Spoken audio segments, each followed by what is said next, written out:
आत्मा की खोज, अनंत शक्ति, आनंद और शांति, ईश्वरीय भक्ति के लिए जुड़े रहें हमारे चैनल से।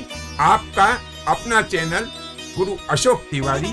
लाइक और सब्सक्राइब करना ना भूलें। धन्यवाद। जय माता की, जय परशुराम। श्री गणेशाय नमः। तो प्रिय बंधुओं, इस प्रकार से उन सभी यदुवंशी योद्धाओं को भगवान श्री कृष्णचंद्र जी महाराज ने बहुत समझाने की कोशिश की, लेकिन होनी को कौन टाल सकता है। होनी तो जो होना है वो हो करके ही रहती है।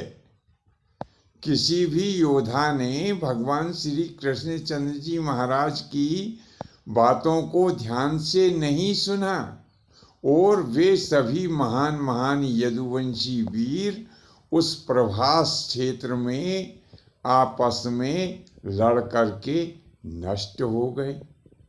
दुखित मन से भगवान श्री कृष्णचंद्र जी महाराज द्वारकापुरी आ गए और पिता श्री वसुदेव जी को उन्होंने जो प्रभास क्षेत्र में दुखद घटना हुई थी कह सुनाई। सुन करके वसुदेव जी को असीम दुख हुआ। भगवान श्री कृष्णचंद्र जी महाराज साविनय अपने पिताजी से कहने लगी कि हे पिताश्री, मैं बड़े भाई बलराम जी जहाँ समुद्र के किनारे बैठे हुए मेरी प्रतीक्षा कर रहे हैं, मैं उनके पास में जा रहा हूँ। मेरा आप सभी से अनुरोध है कि मेरे जाने के पश्चात आप सब लोग भी इस द्वारकापुरी का त्याग कर देना, क्योंकि मेरे चले जाने के पश्चात यह संपूर्ण द्वारका नगरी समुद्र में समाहित हो जाएगी। मैंने हस्तिनापुर अर्जुन के पास में सूचना भेज दी है, वे यथाशीघ्र आप सबको लेवाने के लिए यहाँ आने वाले हैं। भगवान श्री कृष्णचंद्र जी महाराज के मुख से ऐसे वचन सुनकर द्वारका नगरी के संपूर्ण स्त्री और पुरुष बड़ा भयंकर विलाप करने लगे। स्त्रियां जहाँ तहाँ लोट पोट होकर के रोने लगी। उन्हें अपने शरीर का ध्यान ना रहा और जो पुरुष वर्ग थे वे भी छाती पीट पीट करके, अपना सिर पीट पीट करके और रोने लगे।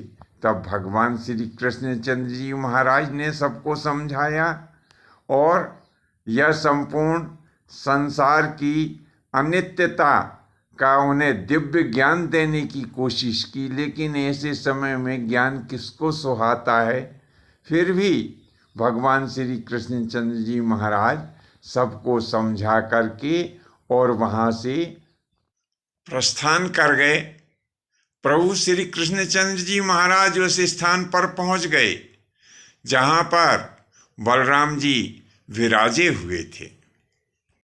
उस समय भगवान श्री कृष्णचंद्र जी महाराज क्या देखते हैं कि बहुत सारे ऋषिगण, लोकपाल तथा और भी अन्य देवी और देवता प्रभु श्री बलराम जी की पूजन कर रहे हैं और वरुण आदि देवता उनसे प्रार्थना कर रहे हैं कि प्रभु अब इस धराधाम पर आपकी लीला का समय पूरा हुआ।